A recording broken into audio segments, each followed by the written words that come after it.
Welcome, everybody, here to the X-Bomb Sports Live Show. I am your host, Andrew Valentin, and today, both of my co-hosts have completely disappeared. Apologies there for a little bit. We were just making sure everything was all set up, looking beautiful for you guys. Today I'm going to be running a little bit solo because, unfortunately, due to some scheduling difficulties, things happen, and, the world keeps turning. But we got a lot of sports we still got to pour into for you guys. With me, of course, is Jake Bradley sitting in the back, too. I want to make sure he gets some love, man. The best producer in the world I could ever ask for. Certainly, he's doing all this hard work, making sure we're set up. So I hope you guys are ready for this because we've got a lot to pour into, man. We're going to be talking here NBA playoffs. We've got also the LA Lakers situation. I wanted to definitely get into a little bit on Green Bay because I think that's important. And, of course, since the NFL draft is coming up, we've got to get through these draft picks. So, like I said, I'll be doing all this stuff by myself here, ladies and gentlemen, pouring it for you. You guys ready for this? Well, since you can't answer back, let's get it started, ladies and gentlemen. First thing we're going to be talking here, the NBA playoffs are already going on. Right now, literally, they're happening at this moment. Currently, right now, Philadelphia and Brooklyn are in their game, and right now, the Brooklyn Nets are up 33-24 against the Philadelphia 76ers through the first half. Now, through the first quarter. Now, to start it off with these two teams, certainly the Philadelphia 76ers came in. They were the strong team of it all. I mean, obviously, you've got your entire squad out there. We've got Joel Embiid, Jimmy Butler, Tobias Harris, Ben Simmons, right? JJ Redick. I mean, they're loaded, right? This team should be built to be able to win championships for years to come. Brooklyn, meanwhile, they're sort of in this state of trying to figure out exactly who they are. You've got a lot of young pieces right now that are, we're not really sure exactly what they can be, but right now they're starting to prove themselves. Philadelphia right now has the lead in this series. They're up 2-1. Like I said, this is game 4 here right now happening, but honestly, I have to say, for what Brooklyn has put together, they've got a good team going.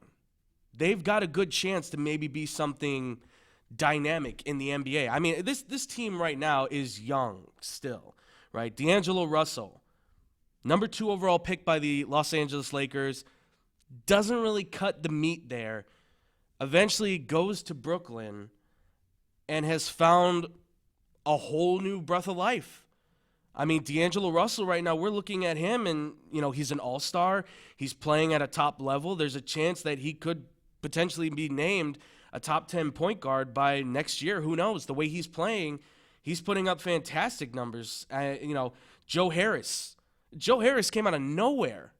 Nobody knew who this guy was. He was a G League player. And yet he has become one of the most efficient three-point shooters out there in the NBA. And, of course, in today's game, you have to be able to hit threes. You have to be able to hit the jump shot. And he does it better than most others. That's the best part about this. And, obviously, Jarrett Allen's become a really top-notch center. You can see there's something special about that guy. I like to consider him Dr. J Jr. just because of the afro he's got. I love that guy, man.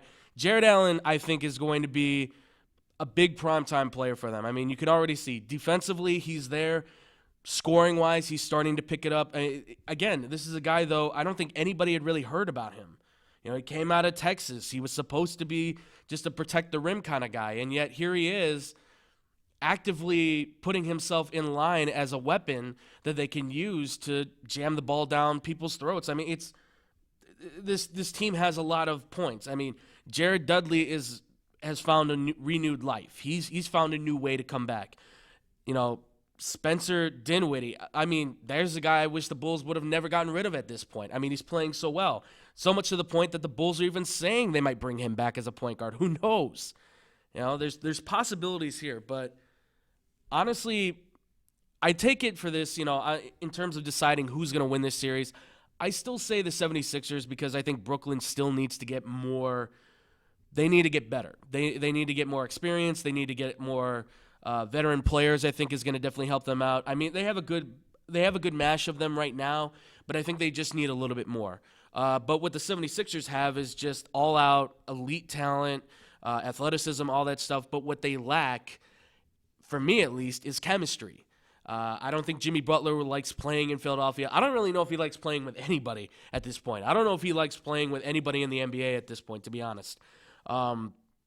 Tobias Harris is new. Yeah, I know he's playing well, but I don't know how well he meshes with the rest of the group. Seems like he fits in just right, but to be honest, it's hard to tell because he's still fairly new to this. And when it comes to the big time game, can you rely on him to be the guy? I don't know. Joel Embiid, Ben Simmons, they're the dominant players right now on this team. They're the franchise. But as far as it goes right now, I think Joel Embiid's right now the better player. I don't know where Ben Simmons is at, but I don't have him as a top 20 player right now. That's just me. Or at least top 15, I would say he's not in that spot. He's a good player. And he does what he does best. He facilitates, he scores inside, but he definitely, you can see he needs that jump shot. So I have Philly still taking it. At this point, I think they're going to win it. I give it a 6 to game 6. I say 4-2 for Philadelphia. All right, moving in next, we've got Denver versus the Spurs. Now, the Denver Nuggets, hey, give them some props. They fight. They fight to the very end. This team right now, they've got a lot that they still need to work with. I mean, look, Jamal Murray's doing everything he can to be the best weapon for this team, but it's San Antonio.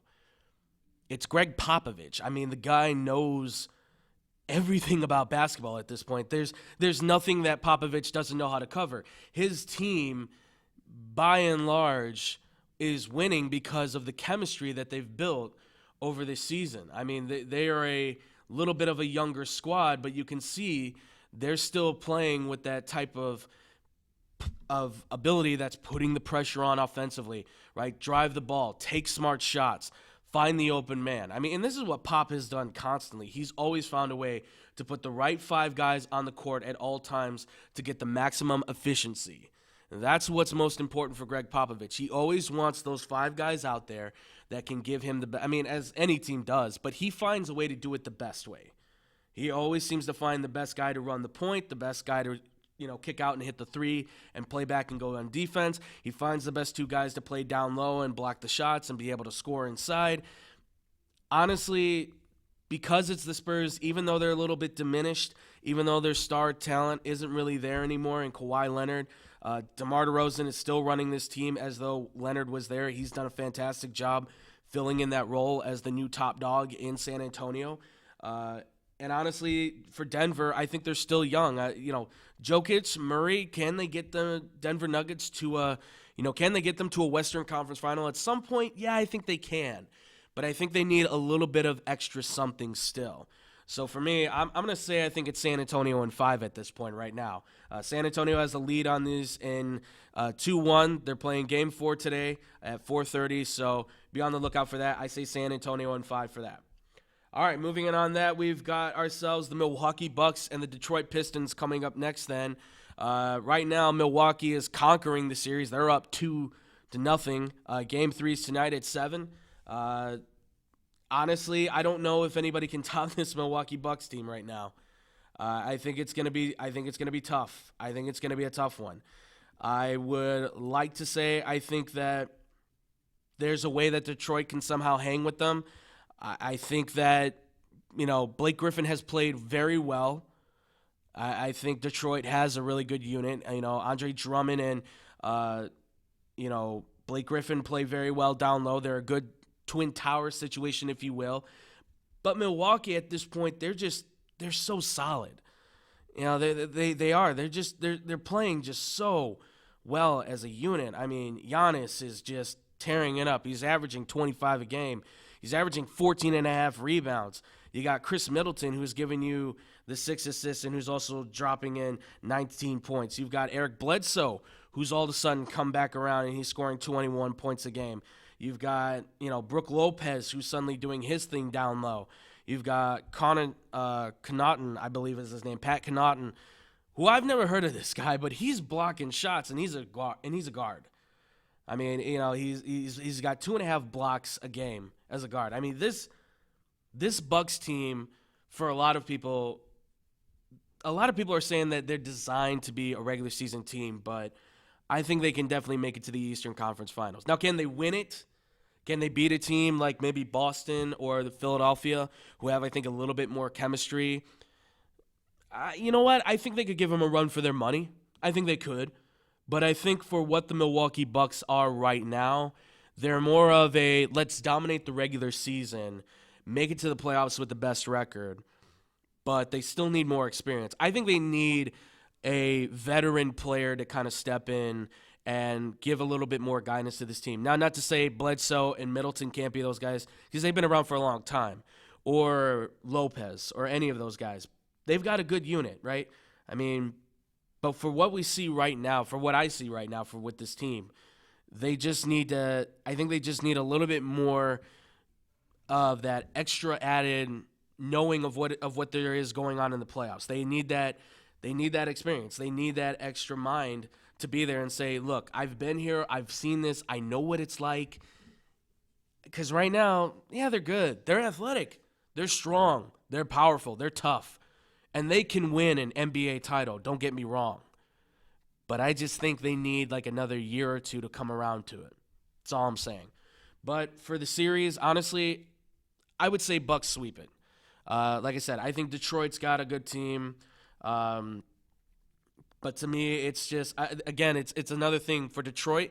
A lot of new faces. Need to build some more chemistry. Got some veteran voices, which is great. You need those guys. But they need another playmaker as well. They really don't have anybody that I think steps up outside of Andre Drummond and Blake Griffin. And that's going to be tough because there's a lot of indications that one of those two guys might be gone. But you'll just have to wait to see what happens. But honestly, in my estimation, I'm saying Bucks sweep it. That's my thoughts right there. All right, next we got the Jazz versus the Houston Rockets.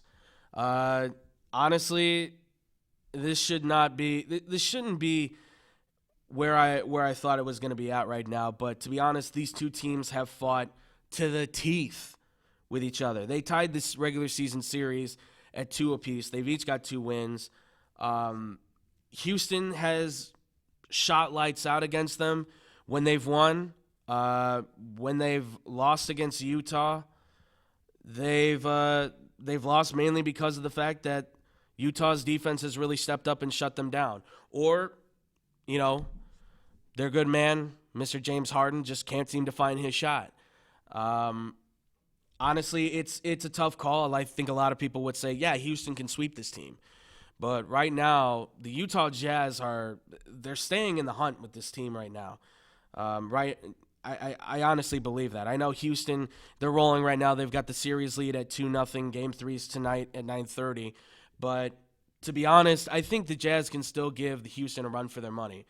I think that Houston sometimes just has some trouble controlling their ball. I think they pass a little too fast sometimes. They don't really wait for guys to set up the right way. Utah's they're a little bit more stealthy. They wait a little bit longer for the man to set up. They've also got the big man, Rudy Gobert sitting down low, and that's a hard shot to get past even when you're trying to, hit out the threes. I know Houston's got the guys to do it. I know they've got the team that can really make a big impact, but I still think that the Jazz can maybe take 1, maybe even 2 games out of this, right? Donovan Mitchell's not going to go down. He's going to go down swinging. Rudy Gobert's going to go down swinging. That whole team is built to be a potential playoff team. I mean, you might say different, but let's be real about it. They went deep in the playoffs last year. This year they're taking it to Houston. Yes, they haven't won a game yet, but the way that they're playing at a level that they could potentially take 1 or 2 games away from Houston. And who knows, if you get 1 or 2 games away from Houston, you might be able to take control of the series because Houston, there's a time every now and then you can see from some of those guys, they get a little dejected. But honestly, if I'm sitting here right now, I'd say Houston in 5. So I stand on that. Houston in 5 for me right now. All right, moving into that, we've got the Boston Celtics against the Indiana Pacers. Now, the Indiana Pacers and the Boston Celtics, you would think no contest, right? The Boston Celtics, they're too good a team. They've got way too many good players. It's not possible. Well, for a lot of people, you're right. Boston right now is destroying the series. They're up 3-0 in it. Game 4's tomorrow at 12 at noon. And I will say this. If the Pacers were at full strength, I think they could be stronger contenders than what we're seeing right now. If you got Victor Oladipo there, running the point, playing the way that he does, those 25 points a game, those 6.5 assists, those six rebounds a game, everything he does offensively and of course defensively, because he's well known as a very good defensive player. You're missing that. You're missing that perimeter player that plays so well on the defense. I give it to Indiana. They've kept themselves in the game against Boston, right? The first game, it was a low-scoring game. It was 84-74 at the end of the game, right? It was only a 10-point difference. And a lot of people thought, including myself, that thought, man, the Pacers could actually hang in this thing. But it's obvious, though, that without Oladipo in the lineup, they're a little bit weakened. I mean, if he was there, it'd be a different situation. But right now, Boston, they're clicking on all the way around. Every cylinder right now is turning with the best. That engine is running like a V12. They're going at 100 miles an hour, and they don't seem to want to stop. Now, what will kill Boston, though, is if they continue to let a guy like Kyrie Irving take all the shots. What makes this team better is when Kyrie Irving's not dominating the ball constantly. When he's doing his thing as an assist man more of the point from the point, oh yeah, he's a great player, no doubt. He can still give you 21 points, but you don't want this guy to be taking 40 shots in the game. You want him to be more on the line of, somewhere in the line of 15 shots, maybe 20 shots at best. But you can see Jason Tatum, Jaylen Brown, Al Horford, certainly, they're all starting to come together. This team, I still think, is going to make it to the Eastern Conference Finals. They have the experience. They have the playmakers. I think they could even, and honestly, Thomas said it, he's got them as the pick to win the NBA champions. I don't know if they will be the NBA champs, but I think they can definitely get themselves to the NBA Finals. But I'm saying Boston sweeps this team. I don't know if Indiana can even come back from down 0-3. But we've seen it happen before, ladies and gentlemen. Never say never. So there it is, Boston. All right. Then you got the Warriors and the Clippers. Pretty simple. Clippers right now, they're rolling. They've got some added momentum right now. They've been able to steal a game away from the Warriors. Warriors don't have DeMarcus Cousins, but that's not a really big loss, is it? Because they've won a championship before without DeMarcus Cousins, right? They've done it before. Steph Curry, Klay Thompson, Draymond Green, and, of course, Kevin Durant. You're still at full power, basically, right? DeMarcus Cousins was just like that nice little added detail. You know when you put a nice little decal or detail on the car that really makes it sparkle, right? You're like, I got already a nice Cadillac. I got a nice Cadillac that I can drive and everything. I just want to put a little extra coat of paint on there to make it sparkle. That's all it is. DeMarcus Cousins is that little added sparkle to the team. Take him out. You still are driving a Cadillac, ladies and gentlemen. This team is still built to win in the playoffs. They're built to win. Take DeMarcus Cousins off that team. It hurts, but it doesn't hurt them as bad as, say, losing Steph. Because now you lose your point man. Now you lose your general, the man in charge. You lose that guy, it's over. At least, or not over, but you're losing a lot more, right? You lose Kevin Durant, you're losing a lot more. Klay Thompson, Draymond Green, DeMarcus Cousins, you could kind of survive without one of them. And honestly, in that order, Klay Thompson's more important than Draymond Green and DeMarcus Cousins, to be honest. I mean, I would still say maybe DeMarcus over Draymond Green. Sorry, Draymond, but to me, you're just not the biggest, most popular player in Golden State. I mean, let's just be honest. You're really not. But right now, Golden State's got the lead 2-1 on this team. Look, I think the Clippers play very well together. I think they've got a decent roster, right? Lewis Williams is still around, and he's doing his thing. He's still hitting every single shot possible. But to be honest, I don't think the Clippers have anything left. I think Golden State's going to run the table against them here. I think they're going to win tomorrow's game. I think they're going to win Game 5, and that's going to be it. I have Golden State 5-1 right now in the series. All right, then you've got the Magic and the Raptors. Magic and the Raptors, ladies and gentlemen, these two teams right now, they're a conundrum to me, to be honest. They're a little confusing on me because what I see from the Raptors is a unit that should be tearing through Orlando, right? I mean, this Orlando team, are they the best? Not really. Are they decent? Yeah, they were decent enough to just squeeze into the playoffs, right? I mean, they were 2 games above 500, but Toronto still. It's the Raptors. They've got Kawhi Leonard. They've got Kyle Lowry. They've got Marc Gasol, Pascal Siakam. They are a loaded roster from the starting five to the guys on the bench, right? I mean, they have pieces everywhere. Now, yeah, Orlando found a way to be able to beat them twice in the regular season, and honestly, I wouldn't put it past Orlando to maybe get one more game because I still think that Toronto has some issues with trying to connect the chemistry together. I think they're still clear shot contenders to maybe win the Eastern Conference Finals because if Boston somehow comes unhinged at some point, I think Toronto can find a way to get it done. But still, it's a tough fight. It's a tough situation because the Raptors at this point right now, they look like they're like most of these other teams. They're all connecting with each other. All the passes are going the right way. Everybody's hitting their shot. I honestly have to say I think Toronto takes this. But I will say I think Toronto takes this in 6 games. Because I think Orlando can find a way to sneak another game out of this. And if that happens, who knows? Maybe Orlando finds the momentum. It's possible. They're young and proud enough, and they could take something away from Toronto. And if that happens, then Toronto's in a big problem because in the offseason, a lot of things are going to change, ladies and gentlemen. A lot of things will and could, and who knows, but there's a feeling that the winds of change are coming about. So, but I got Toronto winning this in 6. That's where I got them going right now. All right, and the last one, it's my favorite.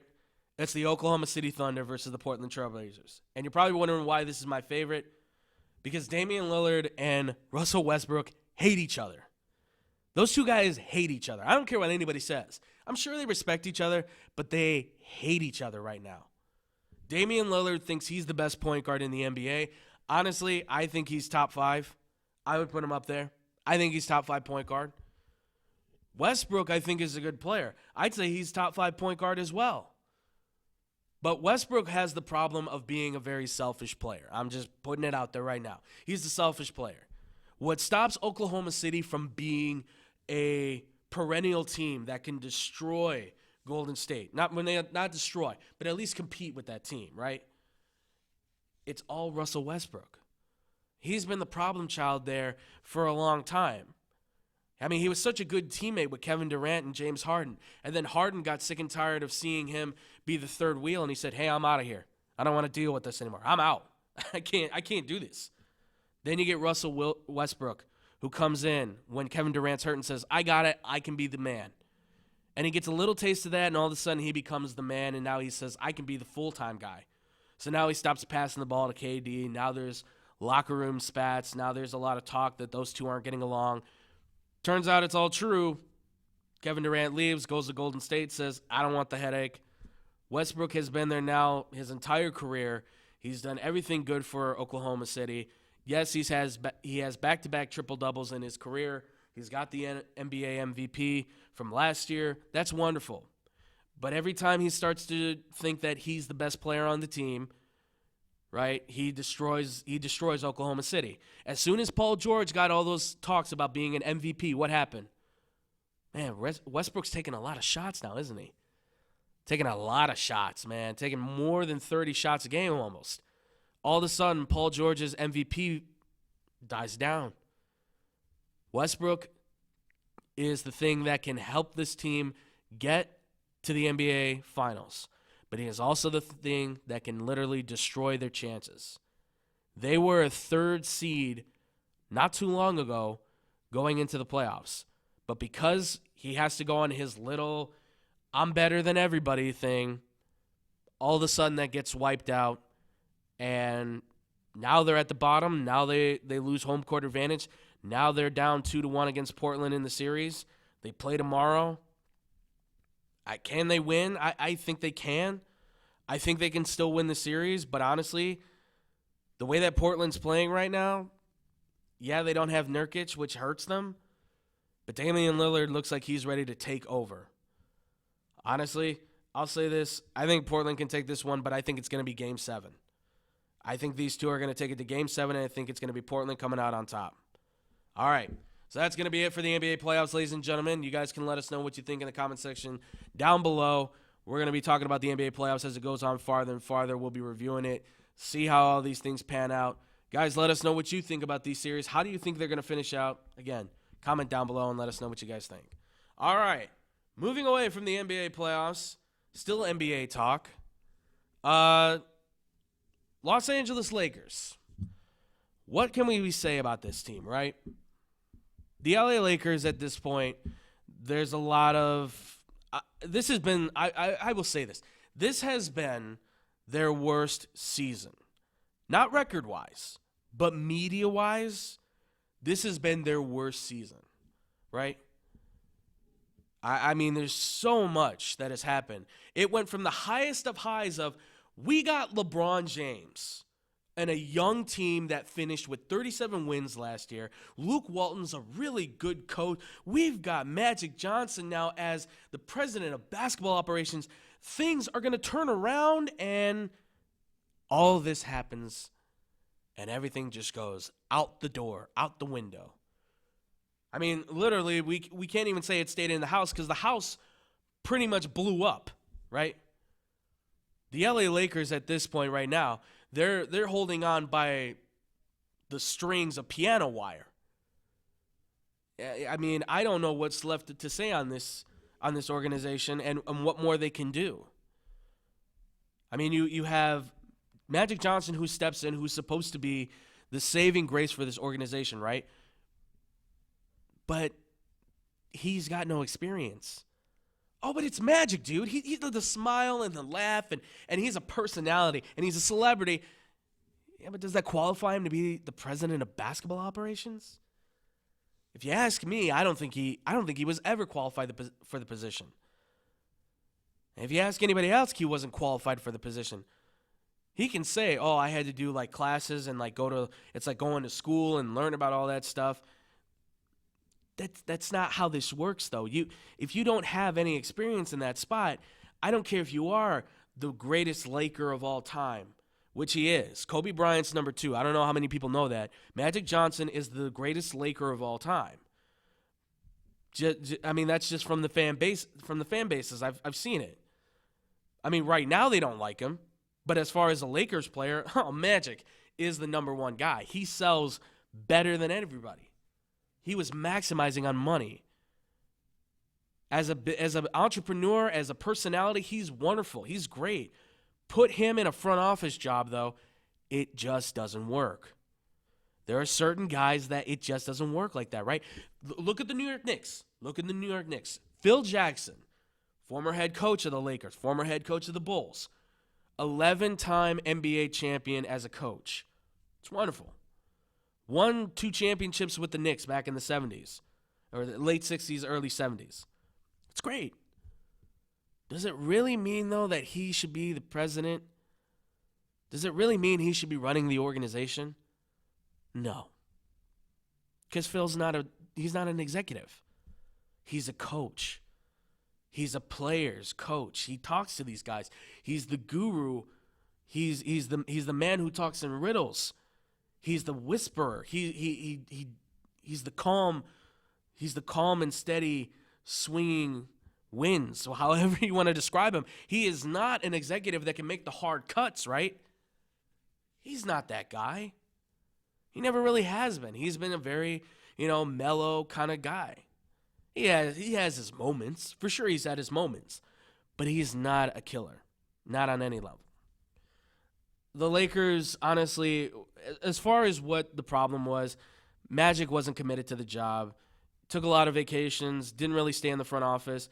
Danny Ainge can tell you, it takes sometimes 80, 90-hour work weeks, right? You're in that office constantly. You're doing travels with scouts to try and look at NBA talent for the draft, G League talent, what's going to be out there for free agency. You're doing a lot. Magic just was not up for that stuff. And then he pulls the ultimate, charade, which is, I'm just going to set up a quick interview, say I'm out of here, and goodbye. Didn't tell Jeannie Buss, didn't tell LeBron, didn't tell Rob Pelinka, didn't tell Luke Walton, got out, right? Now, the word is that he left because he wanted to fire Luke Walton and Rob Pelinka. Jeanie Buss said, you can't fire both. Okay, fine. I'm out of here. It's on you.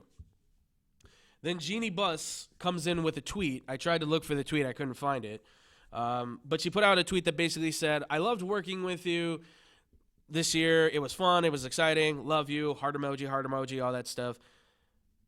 What? He just messed up the franchise. I mean, he didn't really mess it up, but he was not a part of solving the problem. He didn't help this franchise at all, but you want to say love you? And then she hit it with a tweet of, we're going to find somebody who is committed to the situation, right? She followed it up with a tweet like that. I got to wonder what's going on here. Because this is the same woman, remember this. She fired her own brother from the organization. I don't know how many people know that. She fired her own brother from the organization. I don't know what kind of Jeanie Buss we're looking at right now. Do I think she can run the franchise? Yeah, I think she can. She's the owner. But the thing is that her father set a gold standard. And he set up the organization in a way where it was constantly feeding in top players, right? Quick through the history. 60s, Elgin Baylor, Gail Goodrich. 70s, Jerry West, Baylor, Goodrich, Wilt Chamberlain. 80s, Magic Johnson and Kareem Abdul-Jabbar and James Worthy, right? 90s, you've got Vlade Divac, and then eventually he gets traded away and you get a young Kobe Bryant, right? The 90s are kind of like that little area where it's like, I don't know what's happening with the Lakers. But then, of course, the 2000s comes around. You get Kobe, you get Shaq, right?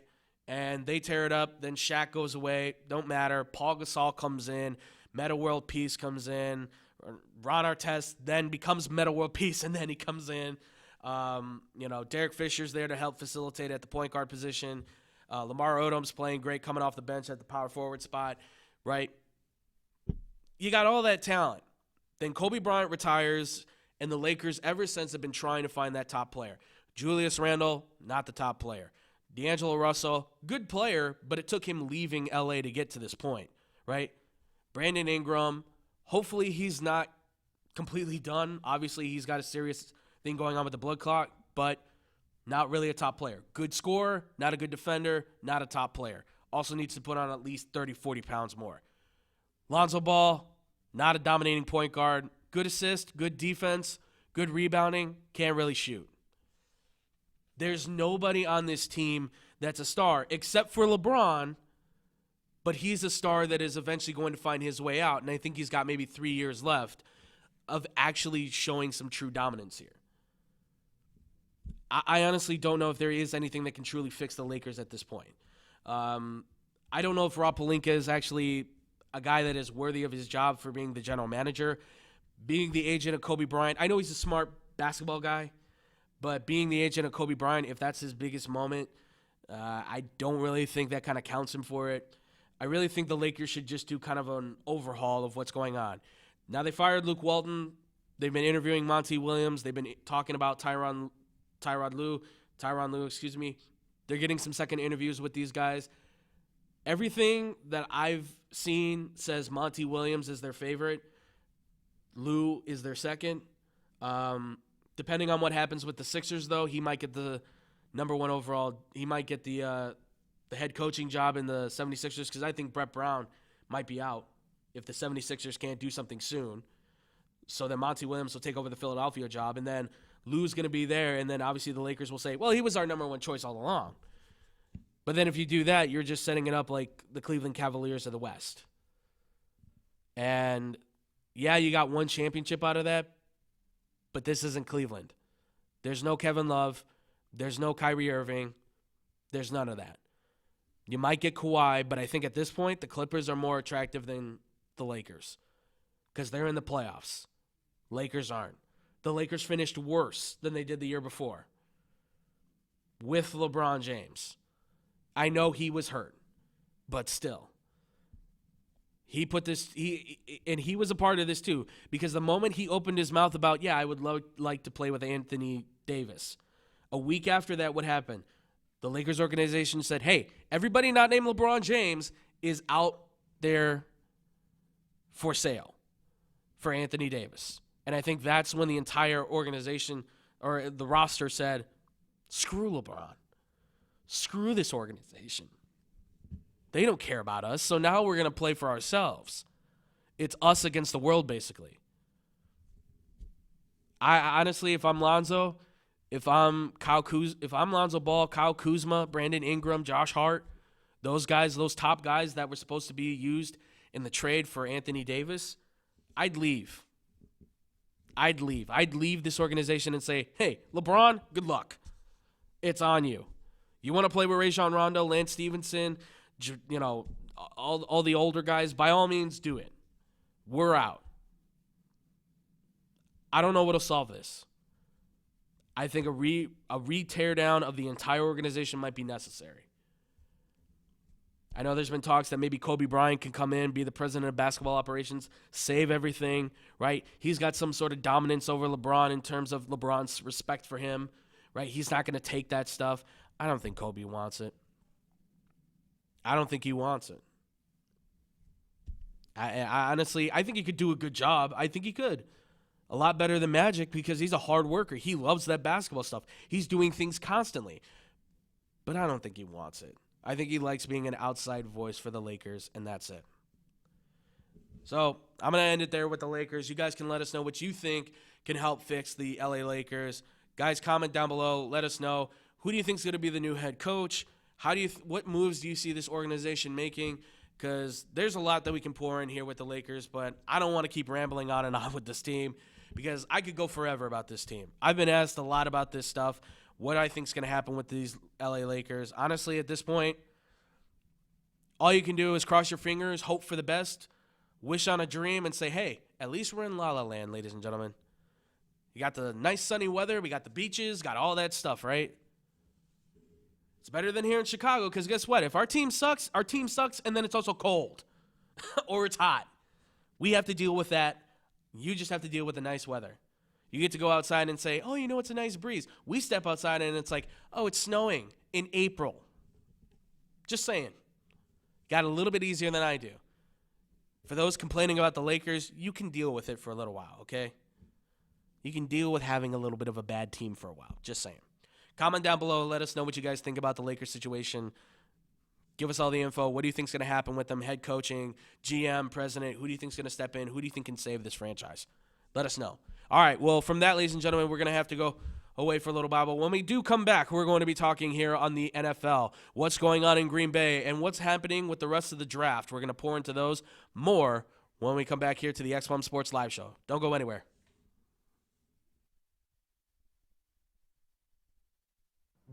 Man, I'm so hungry. I need somewhere to eat fast.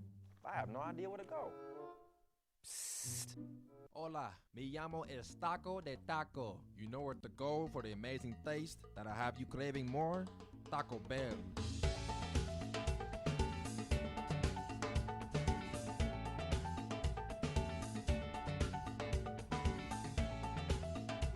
All right, can I get 20 tacos, please?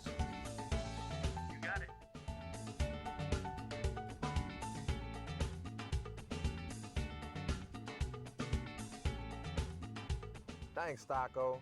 De nada.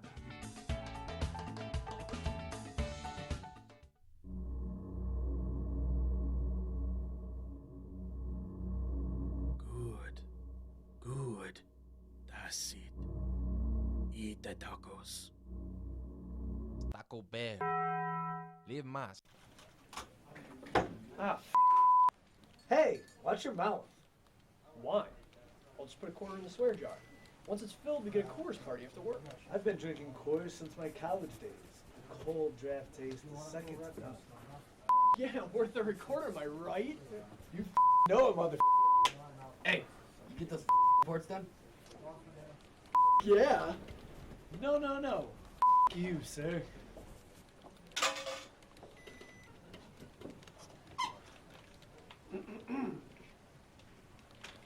Attention, employees. The staff meeting, scheduled for this evening, will now be held tomorrow early as That is all.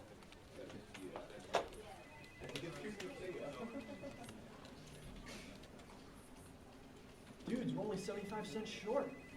Oh, shh. Boss.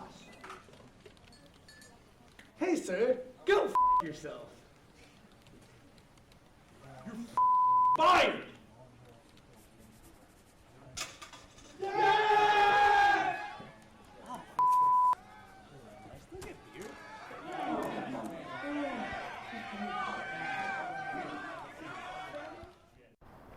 Man, are you still working out? It's like 1,000 degrees. Intense heat is nothing. To get an intense workout, you gotta be intense. Our friend here is getting an intense workout with the intense cool of his Hydrotech Cool Breeze shoes. Which brings your feet a cooling sensation that is the best on the market today. Can only be explained with one word. Intense! Whether you're working out hard or just taking a stroll, these shoes have got your back. Or I should say, your feet. Aren't these shoes intense? Maybe a little too intense, but there's no doubt they're cool.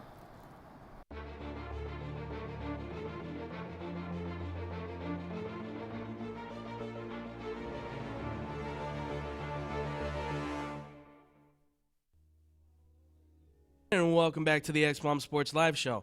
I'm still Andrew Valentin, sitting here all by myself because one truly is the loneliest number. But I also have to admit, I'm glad that I don't have a headache either. Not saying I don't love the guys. I'm just kidding. I love you guys. You know I do. I really do. Yes, of course. I'm still here by myself, and I'm still talking about sports. We just talked about the NBA. We poured in on what's going on with the playoffs. We also talked about the conundrum that is the LA Lakers, the jigsaw puzzle that is their problem. But it's not all comfy just in LA. There's problems all over the place, as we all know. And sometimes, you know, not to go off on a little tirade away from things, but we've all seen those kind of families that look really nice on the outside, right? We all think it's beautiful. And then when we actually look on the inside, or maybe we're kind of in the bathroom or something, we're away from the family, but then you really start to hear how it sounds, right? Or you hear from people from the outside more of what's going on, right? Well, that's what's kind of happening in Green Bay. Now, this story is kind of, it's been talked about already quite a bit, but we haven't really had a chance to pour into it ourselves on X-Bomb. And I thought, what better opportunity to kind of tear into what's going on with the Green Bay Packers than to look at this article from Bleacher Report by Tyler Dune, who honestly, I think when it comes to this article, I thought he did a very good job with it. It's still a very much he said, she said argument when it gets down to it. But if all of this really is in some way on a factual level, right, even if 85% of this is actually true, there's a problem in Green Bay, or at least there was a problem, and there could be more. So obviously, if you haven't read this thing, Tyler Dune, writer for Bleacher Report, who specifically works with the Green Bay Packers, worked in Wisconsin, I believe, as well as a writer for the Packers specifically, really did some digging in, took a lot of sources, players, Greg Jennings, Ryan Grant, former players from Jermichael Finley as well, former players from Green Bay, some, and some others that were anonymous, basically taking a look at what has happened to the Green Bay Packers, because let's need not forget, not too long ago, the Packers were considered to be a powerhouse team, right? 2010, they win the Super Bowl, right? It's all hunky-dory, we think, in Green Bay. It's beautiful. All of a sudden, though, this team goes from a 15-1 team. Aaron Rodgers is MVP, right? I believe McCarthy was also Coach of the Year that year as well. You kind of see where Green Bay is at that, and then you think, how do you go from that moment and have only one Super Bowl win in all that time, right? Because Aaron Rodgers, from Tyler, who was here, who was on the show Wednesday, Tyler Prickett, he had said himself, he thinks Aaron Rodgers is the greatest quarterback of all time. Now, to each his own opinion, I don't really believe that, but to be honest, yes, what Aaron Rodgers has on his skill set and what he is as a quarterback, he really is an extremely talented player at that position. I mean, he dominates. He really does dominate. But what Aaron Rodgers is on the field compared to what he is within the locker room and within the organization apparently are two different things. He's a heck of a player, but from what this article made it sound, definitely makes it sound like, and from what the players who played with him make it sound like, is that Aaron Rodgers certainly has a problem of kind of taking things in. Jermichael Finley said that he thinks Rodgers, he was a self-entitled quarterback and a bad leader. Ryan Grant says, he did seem like a problem, but it's hard to go against a guy who has incredible talent. Greg Jennings, I don't think he had the best relationship with Rodgers, and certainly shows. And I think a lot of it showed on the field too. I don't feel like they really ever had the best relationship. But Greg Jennings said about Aaron Rodgers, he's an ultra-sensitive source of toxicity. And he felt that a guy like Mike McCarthy was a guy who was wasting the gift of football gods. He had this incredible team in front of him. He's a great head coach, or he's at least a decent head coach. But Mike McCarthy had an issue of not really changing up his style, right? As the NFL started to transform, he stuck with the same old stuff that worked in the past, and it just completely hurt the Packers. Meanwhile, Aaron Rodgers just never seemed to be a team player. He constantly seemed like he was fighting with his teammates and stuff. The article just pours into both of these guys saying, basically, the problems that happened in Green Bay on why they only won one Super Bowl in all the time they've been together, from 2006 to last year when McCarthy got fired. The reason why this didn't work was because these two are just not that efficient. Aaron Rodgers is just the type of quarterback that decides, I'm going to blame everybody except myself. Meanwhile, you have McCarthy, who is a guy that's like, old school is my way, and it's my way or the highway. That doesn't really work, though, because the NFL is always changing, right? McCarthy became the head coach of the Packers in 2006, okay? Became the head coach, in 2006, or 2005, when that happened, apparently there was this feeling in the organization that Aaron Rodgers wasn't happy with this, right? Because Aaron blames McCarthy for being the guy that made him sit 4.5 hours in the NFL draft or whatever it was, right? I don't really remember the length of time, but basically, if you don't know the story, Aaron Rodgers was in the draft with Alex Smith.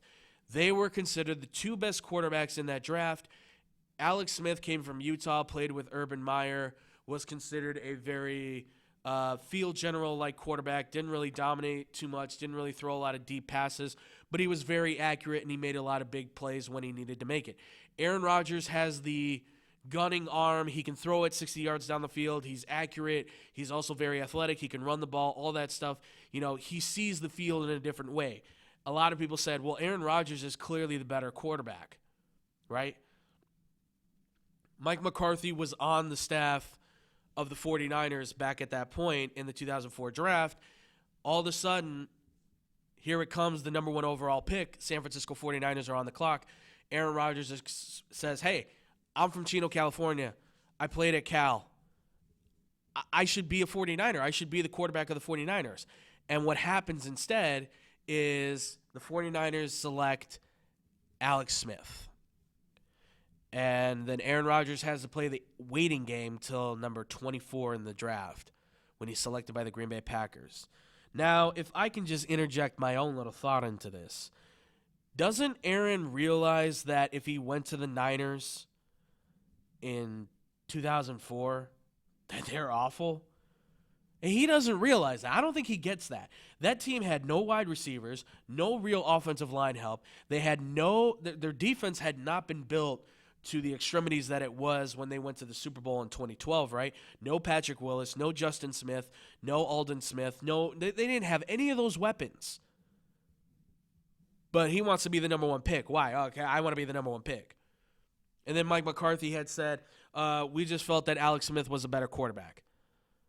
And then Aaron Rodgers gets drafted by the Green Bay Packers, who already had an established starter in Brett Favre, but was getting older, right? We knew what Brett Favre was, but we could see that he was declining a little bit in his skill set.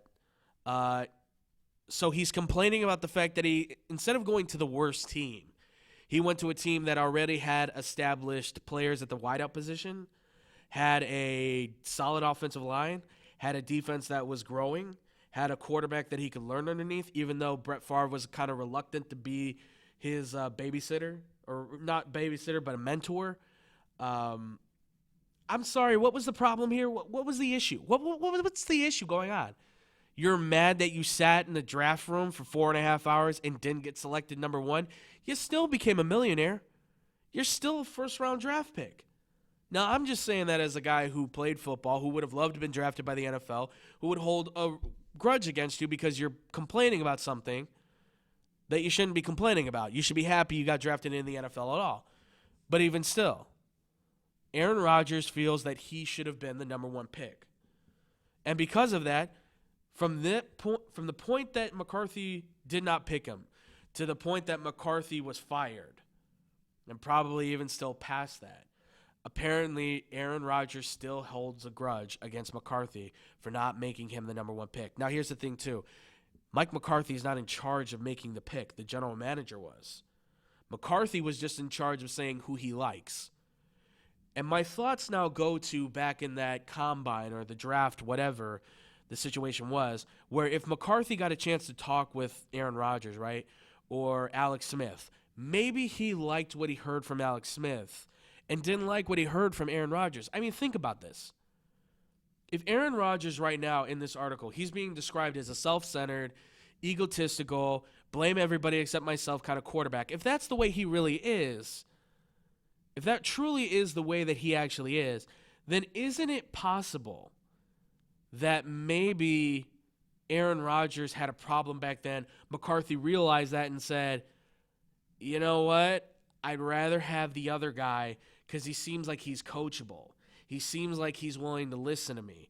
Aaron Rodgers is a guy who later in his career, they were saying he was changing the play at the line of scrimmage. He was drawing things in the dirt. He was telling guys what routes to run. He was yelling things at McCarthy from the huddle going towards the sidelines that he didn't like certain plays being called.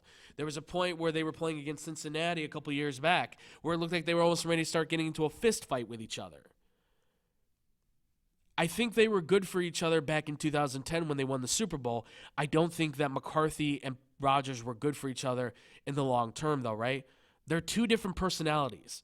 McCarthy's a guy from Pittsburgh, hard-nosed, iron guy, right? Likes the grinded-out game. Rodgers is from California. Laid-back weather, nice all the time. Beaches, things like that, Two different sides, two different worlds colliding. And it worked in 2010. But it didn't work past that.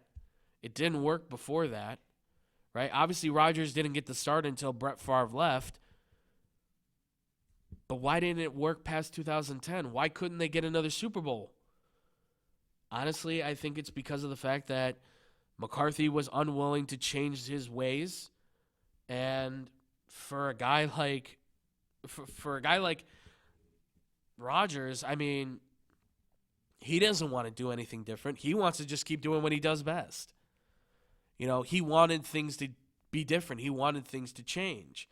But he would not let a simple grudge from 2004 go for his head coach because he wasn't drafted. According to Greg Jennings, there was a time when they were in the locker room, and this was around the time that he was going to leave the Green Bay Packers. I believe that was 2012 or so. That they were in the locker rooms. He said something to Rodgers in a joking manner, or he said something, and Rodgers jokingly said, hey, you know what? You'd be a really good wide receiver on the 49ers. And he said that he literally heard everybody eye roll. He actually heard everybody eye roll. No, he didn't really, but, it's one of those things where it's like, oh, my God, here we go again. Something with Rodgers and the 49ers. What a surprise. What a shocker. Jesus. And I know for people here listening, watching, who are probably Chicago fans, because we're based here in Chicago, you're probably wondering, why are you going so much in on the Packers? Because it's fun.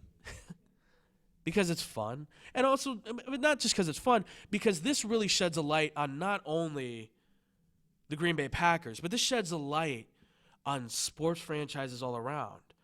Because you think about this, look at the Patriots, right? Oh, I know, New England Patriots. Oh, now you're going to talk about them, right? Yeah, I'm going to talk about them, right? But look at that organization. Look how it's run. Bill Belichick, he doesn't manage Tom Brady, right? He doesn't do that, right? Mike McCarthy's an offensive coordinator. He had to manage Aaron Rodgers. He's an offensive coach. He's going to have to work closely with his quarterback. And they had a lot of differencing opinions. Look at New England, though. Bill Belichick doesn't really work very closely with Tom Brady in terms of coaching him for the offense. That's because that's not Belichick's job. That's McDaniel's job. McDaniels is the offensive coordinator. Brady is just, he's the quarterback. McDaniels is the offensive coordinator. They're supposed to have the connection. And then Belichick is just supposed to make sure, you doing everything okay there? Yeah, coach, everything's going great. Awesome. With no smile, obviously, because that's the way Belichick rolls. But Belichick's a defensive coordinator. That's what he was. He was the defensive backs coach. He's a defensive-minded head coach. He is the guy who's he going to communicate more with anything? He's going to be on the phone with his defensive coordinator. He's going to be talking to the linebackers. He's going to be talking to Patrick Chung and the DBs, right? He's going to have a conversation with those guys more so than Brady, especially now because he trusts Brady to just run the offense. And if they ever have spats, which they have, they've gotten into it before. They've had their moments. But you know what's great? Brady gets over stuff. Obviously, for Aaron Rodgers, he doesn't get over stuff. He harbors it inside him and holds a grudge. And because of that, this all falls apart. Look, Rodgers arguably could be the greatest quarterback of all time in terms of his ability to play. But when you say, well, could he win, right?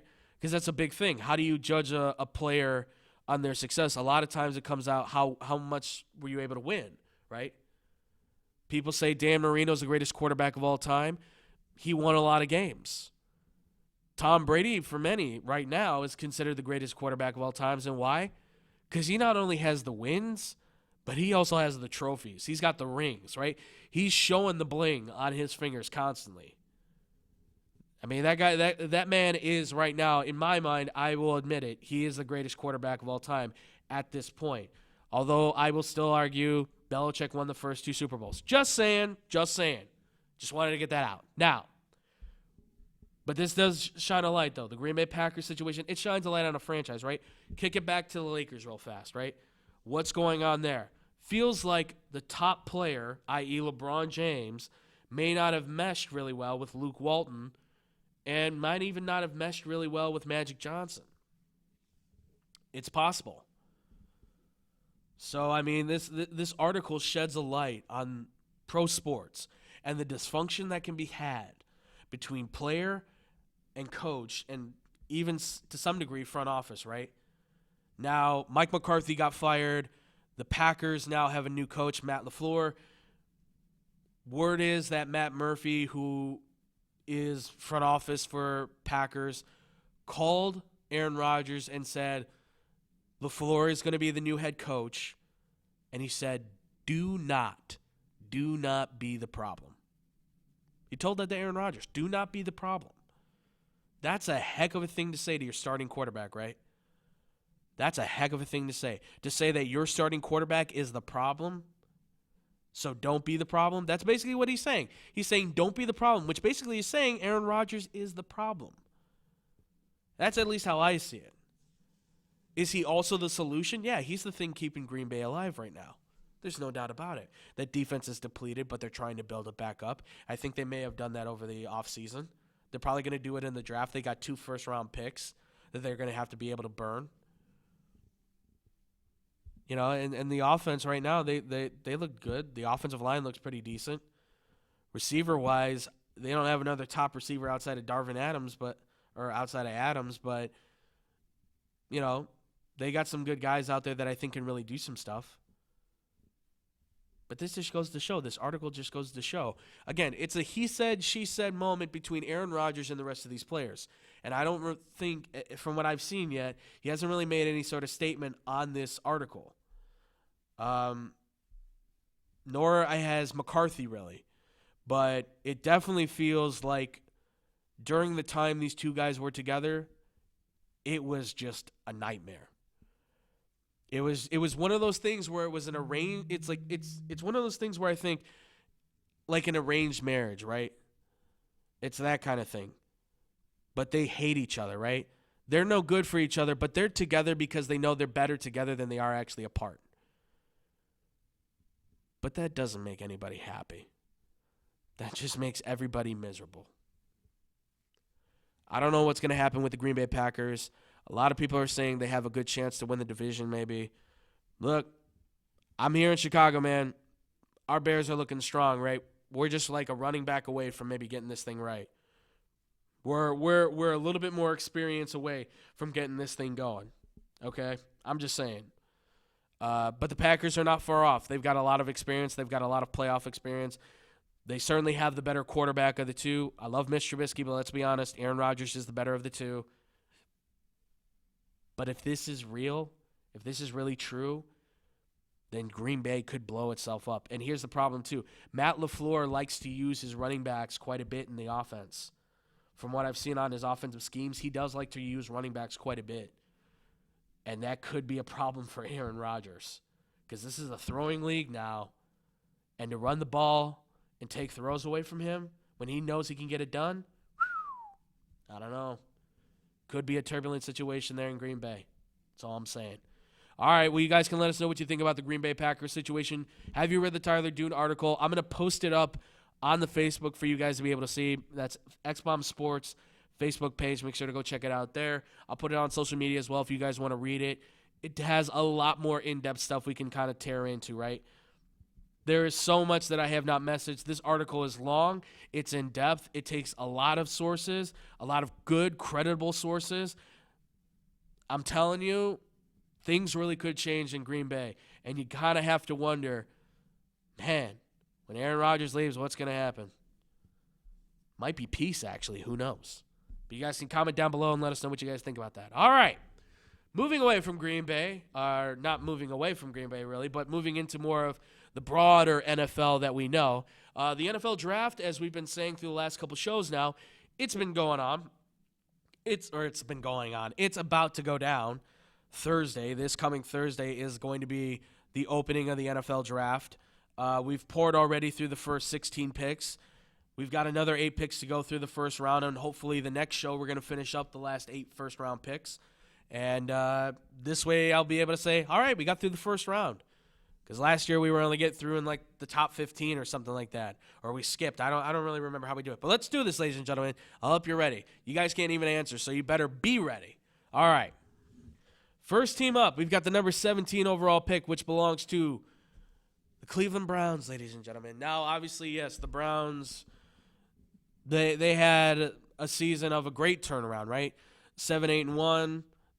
They need an offensive tackle, they need a wide receiver, and they need a cornerback. That's the projection they have right now, okay? The Cleveland Browns, honestly, are they're a talented team. Now, obviously, because of the whole New York trade, that has now become the New York Giants. It's the number 17 overall pick. Honestly, for the Giants, their biggest thing right now, I think they need an edge rusher because, look, if they have that top pick still in the draft, at number 6, I think they do go quarterback. I think they take Dwayne Haskins. And if they do take Dwayne Haskins, I think they take a defensive lineman. I wouldn't look past Rashawn Gary from Michigan. I think he's a true talent. I think he's one of those guys that ultimately might find himself dropping down in the draft. But then again, there's a lot of people that say he's a freak of nature athlete that you might not be able to pass up on. We haven't said a lot for Christian Wilkins and a lot of these Clemson guys, right? Dexter Lawrence, Christian Wilkins. I think Wilkins could be a guy that maybe goes to the Giants, get some inside presence for that team right now at the defensive tackle spot or even for the defensive end spot because he is big enough to play that position. But, there's also the thought, Montez Sweat is also there as well. I mean, they've got a lot of options they can really roll with. There's a lot of talent out there. As far as an offensive tackle goes, I think that you could see a guy like Greg Little from Ole Miss potentially come off the board. There's Chris Lindstrom from Boston College. He's potentially projected to be a pretty decent offensive tackle as well. Might go higher than what he's been pegged at. I mean, there's a lot of decent players that the Giants could definitely take at the 17th overall pick, but it's tough to say because they could have got a lot more out of it, to be honest, if they would have traded with Cleveland the proper way. I mean, come on. It's Odell Beckham Jr. You can't get 2 first-round draft picks? I mean, I thought you would have been able to squeeze out 3, but you can't even get that. You can't even get 2. You just got the 1. But honestly, if I'm the Giants, I'm saying defensive line. I'm thinking Rashawn Gary or maybe Chris Lindstrom. That's my thoughts. All right, number 18 overall pick is the Minnesota Vikings. Minnesota Vikings, not a great season, 8-7-1, right? Their biggest needs, offensive line, linebacker, defensive tackle. They're right now at this point, honestly, you need to protect that quarterback. Their biggest need is not really linebacker or defensive tackle, if you ask me. Their real big need is an offensive lineman. This is a good spot, I think, for Lindstrom. Dillard, I think, would be another great guy for this spot as well. Dalton Reisner from Kansas State, I think he's a good player as well. These are offensive linemen that are currently some of the top 10 offensive guys that you can find to protect your quarterback. And they're very big, talented, athletic guys who can play multiple positions. Tackle, guard. Reisner's a guy that's played all 5 positions on the offensive line. And to say he's undervalued is sad because he should be, I think, one of the top offensive linemen in this draft. But if I'm in their seat right now, if I'm the Minnesota Vikings, I would take Reisner. Because at this point, you need to get somebody in that spot that can protect all over the place. You need to protect Kirk Cousins. If he is really going to be your franchise quarterback, you got to get him protection. And right now, you have nothing really protecting him. I've seen what the Bears did against you, man. And I don't know how many people remember this, but Khalil Mack took out your offensive tackle with one hand. I mean, that's a Mortal Kombat move. I don't know how many people know that. That's a Mortal Kombat move. Shouldn't be happening. Should not be happening. Minnesota Vikings taking offensive lineman Dalton Reisner from Kansas State, in my opinion. Number 19, you've got the Tennessee Titans. Now, Tennessee Titans, I got to be honest with you, I think they're a team that's on the rise, but I think they're also a team that's got a lot in question too. I think their quarterback situation right now is a little bit iffy. I like Marcus Mariota, don't get me wrong. I think he's had some good seasons. Overall, his stats have read well. He's got 68 touchdowns with, I think about 40 interceptions. So he's got more touchdowns than interceptions for sure. But his problem is he's not consistent enough. And he also doesn't throw the ball a lot. He tries to run it. He's doing a lot of what we saw with Lamar Jackson in Baltimore, So I think that's going to be a big question mark for them, and that's obviously why they got a guy like Ryan Tannehill, I think, to be his backup. I don't think they're going to say that Tannehill's their starting quarterback by any means. They're winning with Marcus Mariota. But what you see with the quarterback situation, I think, is going to be a big question mark. Their biggest needs, though, wide receiver, outside linebacker, and defensive line. Wide receiver, I don't think is that big of an issue. Corey Davis, who, yes, he's a local, and I support the local, even though he's from Wheaton, Warrenville South. Big ups to the guy for being a top 5 pick. I think he's still a talented wide receiver. I just don't, again, it comes down to the quarterback thing. I don't think he's being used enough. I don't think Mariota is using him enough as his top receiver. He's more so going to the tight ends and the running backs and stuff like that. But okay, whatever. It's the offense. It is what it is. It's not Mike Vrabel's job, but I will say Mike Vrabel, being the head coach, is going to have a say in what they go for. And I think he's going to want them to go for an outside linebacker because right now Tennessee's defense is they're nasty.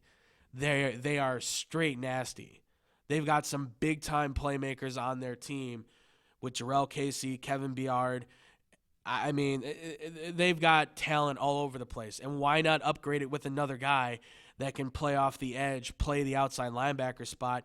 And that's why I think Brian Burns could be that guy. Brian Burns, if you don't know, he's a 6'5" offensive outside linebacker, edge rusher from Florida State. He's a little undersized at about, I think, 220, 225 or so. But his length and his speed is unmatched, really. I mean, I don't know anybody who's coming in with his talent at his size. It's a big thing that they could definitely use. So I think Titans are going with Brian Burns at 19. Number 20 are the Pittsburgh Steelers. What can you say about this team? Well, they lost a lot of pieces. They don't have a running back. They don't have a wide receiver. Psych! Because they actually do. They lose Le'Veon Bell, but they get James Conner, who's just as good. They lose Antonio Brown, but they get Juju Smith-Schuster, who's just as good. So we can stop all the nonsense talk about they need a wide receiver, they need a running back. They're fine. They got those pieces. Mind you this, they still have a Hall of Fame quarterback at the position. Regardless of what people think about him, he's still a talent, right? Now the focus for them right now, their biggest issues are all defense. Cornerback, inside linebacker, edge rusher. Edge rusher, I don't think they really need. They've got TJ Watt. He's a really good player. Bud Dupree, he's a really good player too. Cornerback, yes, they do need help at finding guys who can squeeze down on the wide receivers, especially in the slot. They don't really have a guy that plays in that nickel spot that can really hang down on wide receivers. But they need a guy who can stand in there and then develop into the number one guy. Honestly, if I'm thinking anything, I think they go inside linebacker, or at least a linebacker in general. And I think the guy they probably go with is Devin Bush from Michigan. Now he's a little bit undersized. He's about 5'11", 230, but he's seen in the same light as Ryan Shazier. Ryan Shazier, the middle linebacker for the Steelers, who had the unfortunate vertebrae injury, now still trying to find a way to come back, maybe play with the Steelers. It seems unlikely. I'm not saying he's out completely, but it seems like he might not play football again, and that's sad. That is sad. But he hasn't retired yet. But you do need to get prepared for if he does say, yeah, you know what, my body's taking it. I think I'm done. So I think Devin Bush, because look, Devin Bush was one of the top was the top man in Michigan. He made all the tackles. He made all the right moves. He's great in coverage. He covers a lot of ground. He's incredibly fast. I think if you're going to go with anybody, find the guy that can replace your top inside linebacker, Ryan Shazier, and Devin Bush can be that guy. So I say Devin Bush at number 20 to the Pittsburgh Steelers, hands down. All right, number 21, the Philadelphia Eagles, who then give it to the Rams, ladies and gentlemen. Now, or at least that's the projection that's being made, is that the Eagles will maybe make the trade at some point. I don't know. I'm not really sure on that. But look, for the 21st overall pick, what the needs are, cornerback, offensive tackle, and running back, right? That's what's needed. That's what's needed to be prepped right now for the Eagles. Now, there's a lot that needs to be desired for this team at this point. There's this idea that they do need a running back at this point. I think that's over and done with. I think that's not going to happen. For what it is, though, excuse me, I'm completely mistaken here. 21st overall pick actually belongs to the Seattle Seahawks. That's on me, ladies and gentlemen. My apologies on that. Seattle Seahawks right now, they're in need of a lot in terms of defense. They need a lot of help on that route. The Seattle Seahawks at this point, I think they're looking at upgrading the defense because, look, you've lost Earl Thomas now. Richard Sherman has gone. Bobby Wagner is all that's left. The defensive line with Frank Clark is what's there. There's a lot of potential that we could see with the Seahawks maybe making some big-time moves. But ultimately what I think is going to happen, what's going to break down for this team is I think they're going to go with a defensive lineman. I think that's the way they're going to sway it. I could see a guy like I could see a Christian Wilkins. I could see somebody in line like a Dexter Lawrence to help man the middle there. I know Pete Carroll likes to run the 4-3 defense, but if it's not that, then you're definitely looking at picking up a cornerback or something. Greedy Williams, DeAndre Baker, one of those top guys who's there. Maybe Murphy from Washington could still be a guy there. You know, I think that's where they're going to look to adjust. If you're not going to do that, then I would say get Russell Wilson some help on the offensive line. Because that offensive line right now looks abysmal after this last season. Or not abysmal, but it definitely didn't look like they could hold their protection for Wilson, which is why he had to scramble out a lot. So I would say, honestly, where I would stick is I think they would go with a defensive lineman, and I think it would be a guy like Christian Wilkins at number 21. Now, number 22 is the Baltimore Ravens. Baltimore Ravens at this point right now, they're projected to be taking either offensive line, linebacker, or potentially even a running back. Now, I don't know how true running back is because you just got Mark Ingram. But it definitely seems like when Ingram was working side by side with somebody in the 1-2 punch combo is when he's at his best, right? Look at him and Alvin Kamara. That's when they were at their best. What I also see with them, yeah, they definitely need to get the offensive line going. Lamar Jackson's your quarterback. He runs around a lot. You got to protect that guy, so you need to get that offensive line going. If I'm in their state right now, honestly, I'm taking Eric McCoy from Texas A&M, the center, because I think he's the top center right now, and they need somebody to man the middle and kind of be that pivot man inside that can protect Lamar Jackson. Because that's one of the biggest things. The Pittsburgh Steelers are going to hit you from the inside. The Cleveland Browns have some good inside presence now. And the Bengals have probably the top defensive tackle in Geno Atkins. So you got to get a guy in the middle that can really man one of those guys. Can Eric McCoy do it? I mean, hey, look, he's no slouch. He's a heck of a talent that came out of Texas A&M. He was kind of one of their bright and shiny stars going into last year. I mean, there wasn't a lot that really could be said for that team. But honestly, from what I've seen from his highlight tape, yeah, he comes in with a lot. 6'4", 303. Right now he's ranked as one of the top 10 offensive linemen. I say Eric McCoy goes to the Baltimore Ravens right now at the number 22 overall pick. Now, number 23, we have the Houston Texans. Now, the Houston Texans at this point, what more do they really need, to be honest? They need help with defense. That's really it. They just need to find some guys that can really help the defense out in a major way. A lot of people are saying cornerback. I'm going with cornerback myself, to be honest. Cornerback, safety, I think is where they're going to be looking at. Could be Byron Murphy, could be DeAndre Baker. Right now, those are the three guys predicted to go in the first round. The number 4 cornerback, though, out there, who a lot of people were talking about for the Bears, maybe later in the draft, was Rock Ya-Sin, who I think has the best name right now in the draft. Comes from Temple, 6 feet, 192 pounds. Kind of been described as a Marshawn Lattimore, as a Lattimore-type player for New Orleans. With the size and the speed and the skill, he has all that stuff. I think they're looking at corner, and honestly, if Baker's not off the board at that point, I would say DeAndre Baker could be their man because he can play the nickel well. He can be your top dominant cornerback. So I think DeAndre Baker could be that guy. If not him, then they're going Byron Murphy. Either way, you're getting a 5'11 corner that is physical, that can tackle, and that can play the run and the pass extremely well. All right, and then the final pick for this one, ladies and gentlemen, it's the number 24 overall pick. It is the Oakland Raiders.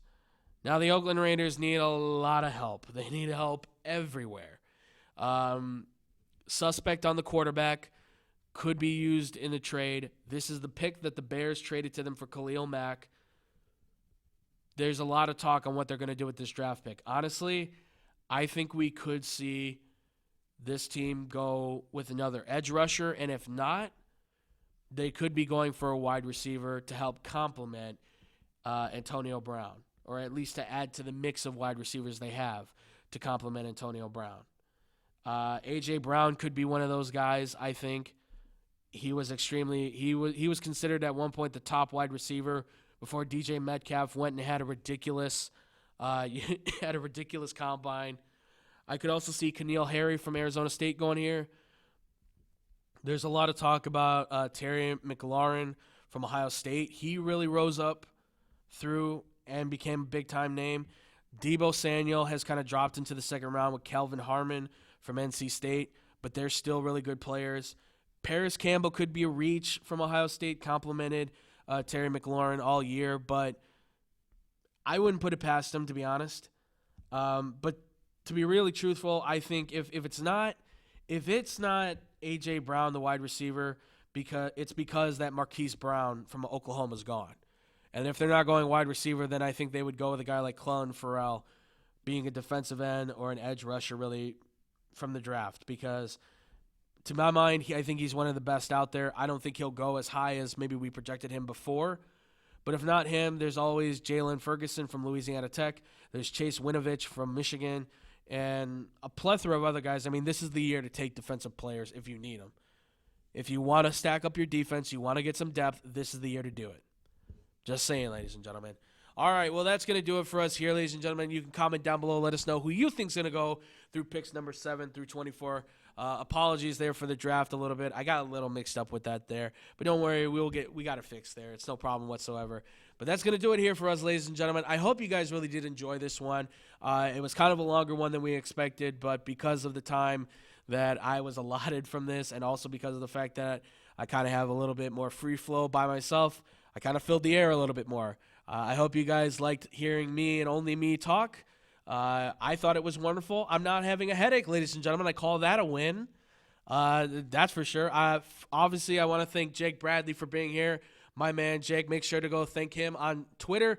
Find him on Instagram. Give him some love. You guys can find him. He's tagged in all that stuff, all the pictures we've been putting up on our Instagram. So, guys, if you want to find us, make sure to go to our Twitter page, at XBomb Sports. You can follow us there.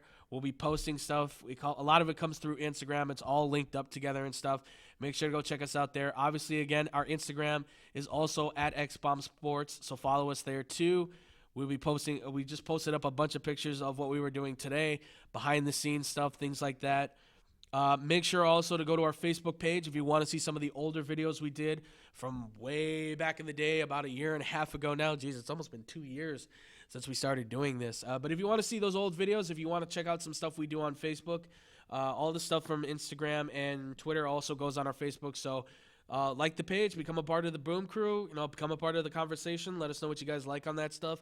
And, of course, here on the YouTube page, make sure to subscribe to here. XBomb Productions. Now, I know this isn't XBomb Sports, but this is XBomb Productions. We are a larger entity. We've got all this other stuff we got going on. So make sure to go and subscribe to our page. Hit the bell if you want to be notified for when we start going live on this stuff or when we post videos, because I'm telling you right now, we have videos coming in from our other guys at the Respawn Cast, which, by the way, make sure to go check them out. They're streaming every Tuesday and every Friday. Kevin, Kat, and Shaq every Tuesday and Friday streaming on Twitch, twitch.tv/RespawnCast. You can find them playing video games. I don't remember what they're going to be doing maybe next week, but I know they always put a poll up. You guys can find them on Facebook. They have a Twitter. They have an Instagram. And with that, also, you guys, if you want to chat with me, I'm on Twitter at @TheFluffyGuru. That's probably the best place to come and have a conversation with me if you want, or complain about me and how much I talk and how much I do the uhs and the ands and all that stuff. If you guys also want to hit me up on Instagram, I'm Boom Crew Captain on Instagram. I'm not the Boom Crew Captain, as people keep pointing out to me. I apologize for that, but just Boom Crew Captain on Instagram. And that's it, ladies and gentlemen. That's all the social media I have to pimp out.